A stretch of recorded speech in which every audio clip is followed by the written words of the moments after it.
अच्छा फुरकान, जैसा कि आजकल डॉलर जो है वो आसमान पे पहुंच चुका है, तो आप लोगों का जो बिज़नेस है, क्योंकि ज़ाहिर है आप लोग बाहर से ज़्यादा चीज़ें जो है वो मंगवाते हैं, तो क्या फ़र्क देख रहे हैं मार्केट पे इस वक्त, कितना फ़र्क आया?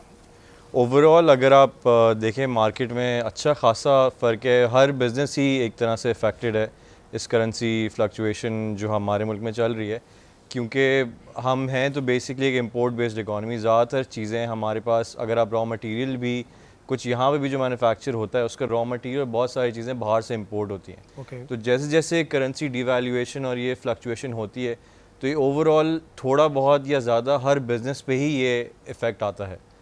तो ओवरऑल अगर अभी आप मार्केट में देखें, मार्केट में सिचुएशन, ये एक महीना एक ऐसा होता है जो अल्लाह हर किसी का कारोबार जो है बिल्कुल। उसमें बरकत आती है, और हर कोई लुक फॉरवर्ड कर रहा होता है कि रमज़ान का महीना आएगा, उसमें काम भी होता है, इबादत भी होती है, हर चीज़ साथ चलती है। लेकिन इस वक्त मार्केट में ओवरऑल हर बिज़नेस में लगभग अगर आप देखें तो प्राइस स्टेबिलिटी का इस वक्त बहुत बड़ा एक इशू है, क्योंकि हमारा बिज़नेस हो जाए, हमारी फील्ड का बिज़नेस हो जाए, किसी भी और फील्ड में अगर आप देखें, तो एक प्राइस फैक्टर सबसे मेन चीज़ है जिस पे कोई भी ख़रीदार आके आपसे बाय करेगा। जब तक सेलर को, बेचने वाले को एग्जैक्ट प्राइस वो कैलकुलेट नहीं कर सकता या फोरकास्ट नहीं कर सकता, तो उसके लिए बहुत मुश्किल होता है किसी अच्छा। भी प्राइस को मेंटेन करना। तो ओवरऑल मार्केट में आप देखते हैं कभी प्राइसेस बढ़ रही हैं, कभी गिर रही हैं, क्योंकि कोई भी एक एडजस्ट नहीं कर पा रहा अच्छा, किसी मैंने एक ये भी प्राइस के सुना ऊपर। है कि क्योंकि आप ज़्यादा बेहतर बताएंगे कि अक्सर ऐसा होता है कि आप एक चीज़ पे फिक्स करते हैं और फिर डॉलर की कीमत अगर एकदम बढ़ती है तो जो बेचारा ख़रीदने वाला होता है उसको एकदम बड़ा नुकसान हो जाता है।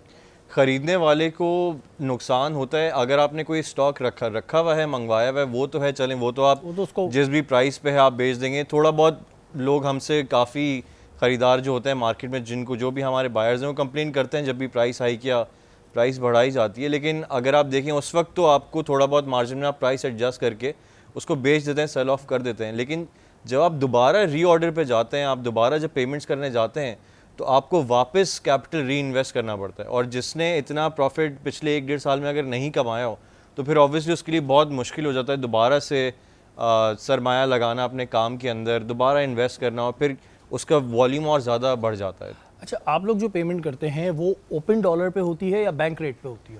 ओपन डॉलर पे ज़्यादातर जो एलसीज खुलती हैं वो बैंक रेट पे, जो आपका इंटर बैंक रेट होता है, उसके ऊपर पेमेंट्स आती हैं। और वो भी जैसे आप एक दिन के अंदर देखें, एक दिन के अंदर भी 2 से 3 रुपए की फ्लक्चुएशन आती है। बिल्कुल। तो उसी तरह से अब जब एक ट्रांजिट के अंदर कहीं से भी आप इंपोर्ट करें, उसका ट्रांजिट टाइम होता है, फिर क्लियरिंग है, क्लियरिंग में फिर आप ड्यूटीज़ डॉलर्स में पे करते हैं। तो हर स्टेप पे कुछ ना कुछ आपको फ्लक्चुएशन कहीं ना कहीं हिट करती रहती है ये चीज़।